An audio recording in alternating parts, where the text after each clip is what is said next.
I'd always talked about law enforcement when I was a little kid. I remember just dreaming about it when I was a little kid, and that kind of faded into other stuff. And so when this came about, I had the opportunity, and I said, you know what, I'm just going to go for it.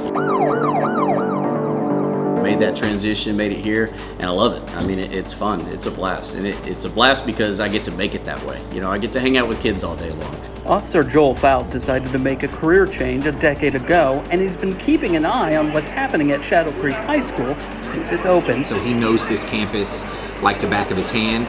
Kids need to know that they have to respect the officers, but that the officers are there to help them. And so I think that's a great benefit to having officers on our campus and in our schools, because our kids see them every day and know that they're there to help and keep them safe. But the job is more than just what happens on campus. It's not a Monday through Friday 9 to 5. Many times you'll have to put in extra hours providing security at extracurricular events. It's overtime watching high school football sports.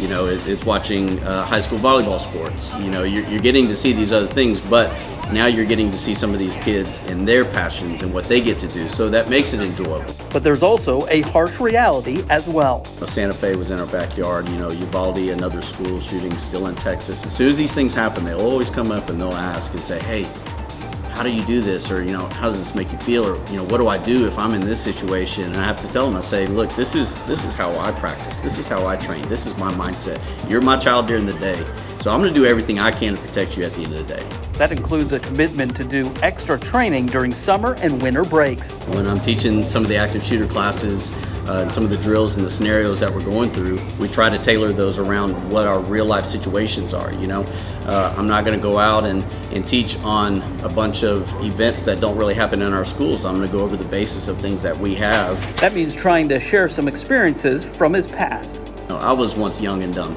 right? And so if I can make that impression on somebody to help them not make some of the same decisions I did, and I can speak from my own experience and not just come down on them and just holler at them with no knowledge basis or understanding of what they're going through. I can speak from the things that I've gone through, that I can explain and say, hey, look, this is my approach. It didn't work out very well, but it took somebody else to tell me or guide me, and this is what worked, and this is what I went through.